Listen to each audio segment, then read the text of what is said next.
बिस्मिल्लाहिर्रहमानिर्रहीम, अस्सलाम वालेकुम। मैं शाहिद सकलैन हूँ। आप मुझे मेरे यूट्यूब चैनल फेसबुक पेज पे देख रहे हैं। आज 21 जनवरी है, बुध का दिन है और बात करेंगे ऑस्ट्रेलिया से आई हुई दो बहनों की जो यहाँ पाकिस्तान आई थी, लेकिन उनके साथ एक बहुत ही अंदोहनाक, बहुत ही अफसोसनाक, बहुत ही खौफनाक वाक़या जो है वो पेश आ गया है।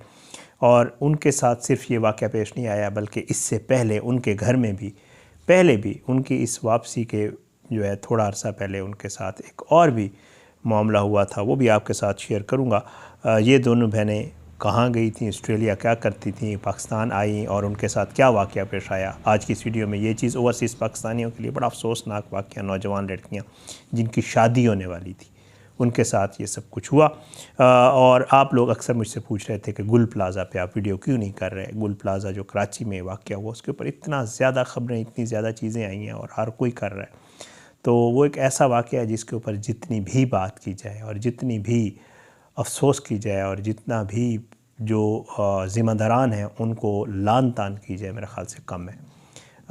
ज़ाहिर है हमारे यहाँ ये रिवाज है कि जी कह के और गुज़र जाते हैं, मज़म्मतें होती हैं, कहा जाता है हमारी गलती है और उसके बाद वही मामलात होते हैं और फिर दुनिया उसी तरफ चल पड़ती है। बहुत कुछ इसके ऊपर बात करने को है, बहरहाल आप बहुत कुछ सुन भी चुके होंगे। अगर मैं आपको उसकी लेटेस्ट अपडेट बता दूं, मैं बताता हूं। फिर ये दोनों बहनों, इनके साथ भी गुल प्लाज़ा में हुआ जो कुछ हुआ कि भी आपको बताता हूँ कि इनके साथ क्या हुआ है।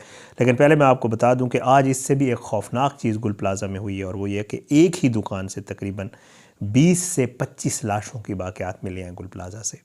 और मरने वालों ने जो है, बताया ये जा रहा है कि जान बचाने के लिए एक ही दुकान में अपने आप को बंद करके शटर जो है वो नीचे कर दिया था।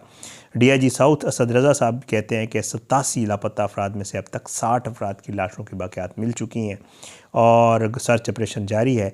मेज़न 9 फ्लोर जो था उसके ऊपर एक दुकान से 20 से 25 लाशें मिली हैं। और DIG साउथ साहब बताते हैं कि जी ये एक क्राकरी की दुकान थी और इसमें जो है लोगों ने अपने आप को बंद किया था और इनकी आखिरी मोबाइल लोकेशन भी वहीं की थी। और जो है इतला पर तीसरे फ्लोर पर रेस्क्यू ऑपरेशन वक्ती तौर पर रोका गया है और दुकानदारों ने मेज़नाइन फ्लोर पर लोगों की मौजूदगी की निशानदेही की थी कि इधर भी लोग मौजूद हो सकते हैं। और मलबा हटाने का काम रोक दिया गया है। पहले लाशें निकाली जा रही हैं और अब तक मिलने वाली जो लाशों की तादाद है वो तकरीबन 60 हो गई है, 60 हो गई है। डिप्टी कमिश्नर ज़िला जनूबी का कहना है कि जी इन लोगों की लाशें जो हैं वो मिली हैं। हमारे पास डेटा मौजूद है कि कितने लापता अफराद और दुकानदार या गाहक थे। लापता अफराद में से 50% से ज़्यादा दुकानदार थे। 87 लापता अफराद में से 60 अफराद की बॉडीज़ मिल गई हैं। थर्मल कैमरे से सर्च ऑपरेशन जारी है और जो है हादसे के मकाम पर थर्मल इमेजिंग कैमरे के ज़रिए भी सर्च ऑपरेशन किया जा रहा है। और रेस्क्यू 1122 का कहना है कि जो है स्कैनिंग की जा रही है। और जो क्राकरी जिस दुकान में ये 20-25 लोग मिले हैं उसके मालिक का जो कहना है, सलमान उनका नाम है, कि जी मेज़न 9 फ्लोर पे हमारी दुकान है और जब ये वाक़या हुआ उस वक्त हमारे कज़न और मुलाजमीन भी वहाँ मौजूद थे। ये सारा कुछ चल रहा है और बहुत ही अफसोसनाक मामला है, बहुत ही अफसोसनाक वाक़या है ये जो गुल प्लाज़ा वाला है। तो अल्लाह पाक जो है वो क्या बंदा कहे, अल्लाह ताला जो है वो जो लवाहिकीन है उनको सब्र जमील अता फ़रमाए। बहुत सारी उसमें इतनी स्टोरीज़ हैं कि बंदे का सुन के जो है वो दिल दहल जाता है। कौन कौन से लोग गए वहाँ पे, मैं पढ़ रहा था, मियाँ बीवी थे, उनका एक बेबी आने वाला था, उसकी शॉपिंग के लिए गए हुए थे, वो बेचारे ज़िंदा जल गए।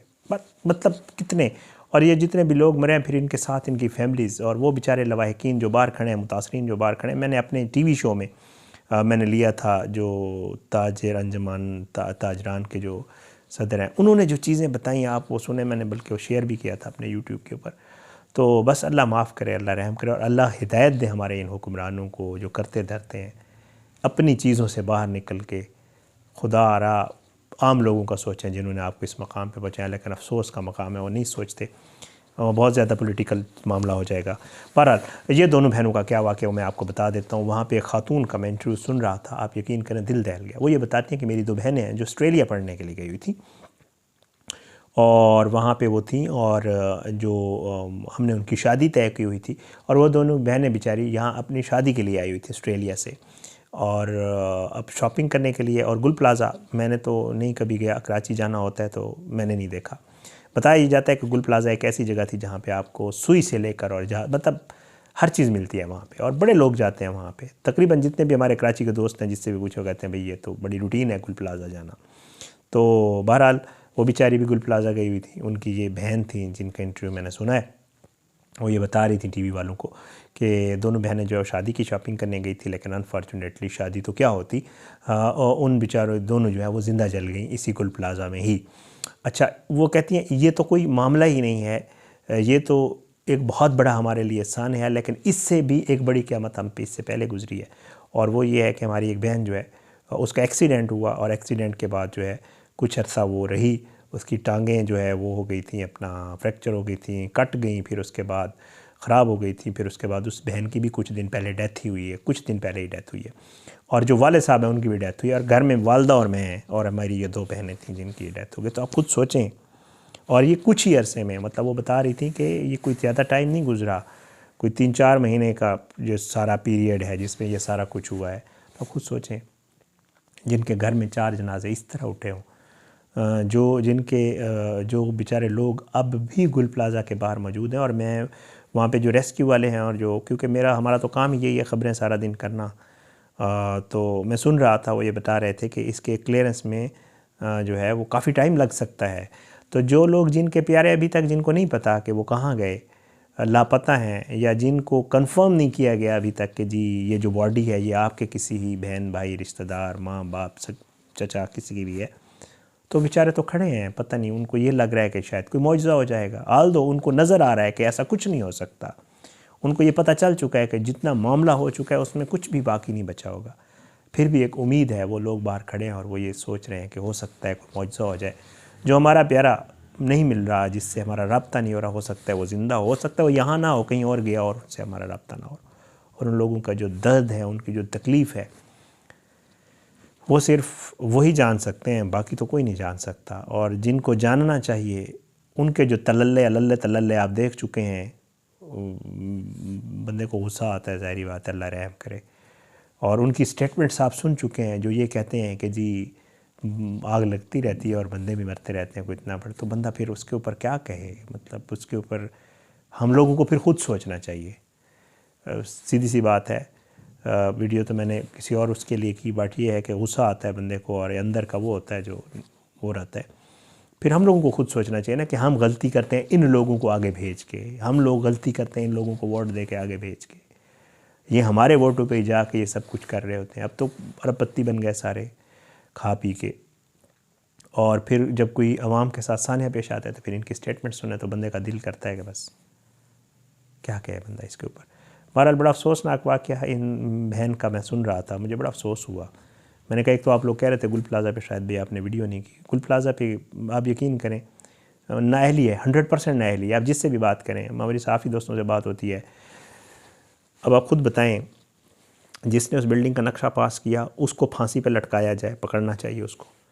जिसने उसको एक अलग फ्लोर बनाने दिया उसको पकड़ना चाहिए। जिसने वहाँ पे जो रास्ते थे और पार्किंग थी वहाँ दुकानें बनाने दी उसको पकड़ना चाहिए, उसको भी लटकाना चाहिए ना।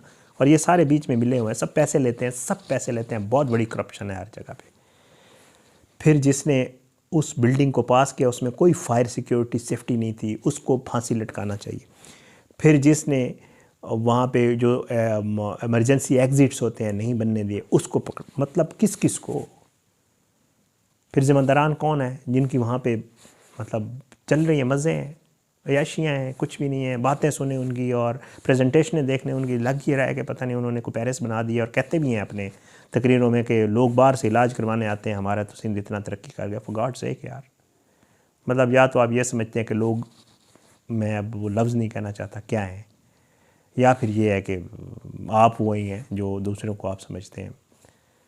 इसके ऊपर कुछ भी नहीं है। बहरहाल अल्लाह पाक जो है सबको अपनी ज़ुबान में रख के अल्लाह सबको हिफाजत करे, अल्लाह हम सबको हिदायत दे, और अल्लाह ही ने हिदायत दे जो हमारे करते धरते हैं कि सब कुछ पता होते हुए भी ये अंधे बने हुए हैं, ये गूंगे हैं, ये बहरे हैं, और इसमें हमारा भी कसूर है। इजाज़त, इंशाअल्लाह अगली वीडियो में मुलाकात होगी। अल्लाह हम सबको अपने ज़ुबान में रखे, अल्लाह हम सब पे अपना रहम करम। यकीन करें, मुझे बहुत सारे व्यूअर्स पूछ रहे थे आप वीडियो क्यों नहीं करते। मैं वीडियो इसलिए नहीं करता कि फिर बंदे को अपने ऊपर कंट्रोल नहीं रहता, फिर वो बातें करने को दिल करता है जो फिर मसला होगा कि आप कुछ कहेंगे तो फिर। अल्लाह हम सबको हिदायत, अल्लाह हम सब पे अपना रहम करम की इजाज़त दें, और अल्लाह जो जिन लोगों के प्यारे चले गए, यकीन करें, मतलब कैन फील आप उनकी जगह तो अपने आप को रखें, उनके साथ हुआ क्या। मतलब इजाज़त है, इंशाअल्लाह अगली वीडियो में मुलाकात होगी। दुआ में याद रखिएगा। पाकिस्तान जिंदाबाद। अल्लाह हाफ़िज़।